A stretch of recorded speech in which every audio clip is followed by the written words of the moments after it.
आज से 20 वर्ष पहले बिहार के सामने क्या हालात पैदा हो गए थे। बिहार के अंदर जातीय संघर्ष, लगभग 6 दर्जन बड़े जातीय नरसंहार की घटनाएं घटित हुई थी बिहार में। हिंदू को हिंदू से लड़ा करके पूरे बिहार में बांग्लादेशी घुसपैठियों को यहां पर अराजकता फैलाने की छूट दी गई। आज से 20 वर्ष पहले बिहार के सामने क्या हालात पैदा हो गए थे।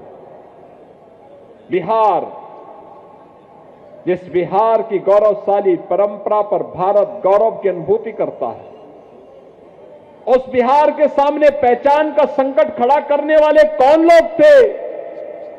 ये वही लोग हैं जो आज महागठबंधन के रूप में आए हैं।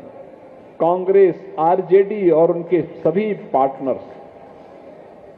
बहनों और भाइयों, ये वही लोग हैं। आरजेडी के 1992 से लेकर के 2005 के शासनकाल में इस बिहार के अंदर क्या नहीं हुआ था।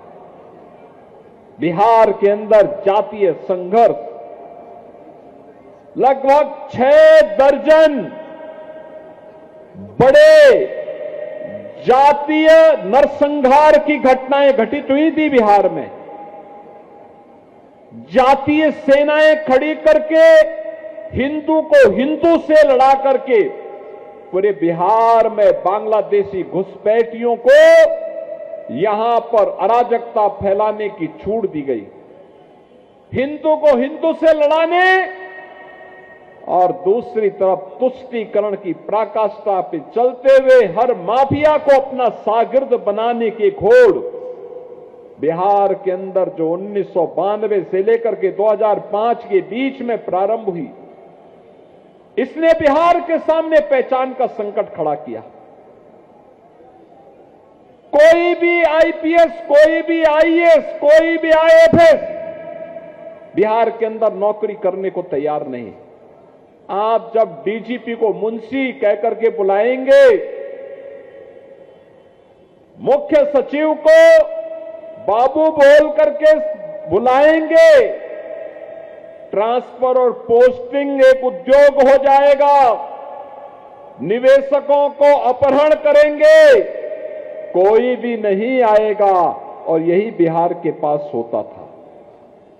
कैसे लूट खसोट, बेटी और व्यापारी की सुरक्षा पे कैसे सेंध लगती थी, बच्चों तक को नहीं बख्शा जाता था। ये बिहार के सामने संकट किसने खड़ा किया था? यही आरजेडी है, यही कांग्रेस है जो इस पाप के भागीदार है। और वही एहसास कराने के लिए आज आपके पास आए हैं। आज के बिहार के पास क्या नहीं है? आज तो फिर बिहार अपने स्वर्णिम युग की ओर अग्रसर हुआ है। बिहार सड़क की कनेक्टिविटी, रेल की कनेक्टिविटी, पब्लिक ट्रांसपोर्ट के लिए मेट्रो की व्यवस्था, एयरपोर्ट की कनेक्टिविटी और इनलैंड वाटरवे, जल मार्ग से हल्दिया से पटना होते हुए अयोध्या और प्रयागराज को जोड़ने की व्यवस्था, बिहार के अन्नदाता किसानों की उपज को और यहां की फैक्ट्रियों में बनने वाले प्रोडक्ट को दुनिया के मार्केट में पहुंचाने के लिए ड्राई पोर्ट से लेकर के बंदरगाह बनाने की कार्रवाई ये तेजी के साथ आगे बढ़ रही है। आज बिहार एनआईटी है, आईएम है, एम्स है, मेडिकल कॉलेजेस की श्रृंखला है, इंजीनियरिंग कॉलेजेस की श्रृंखला है। यहां पर आज स्मार्ट सिटी के दर्शन हो रहे हैं।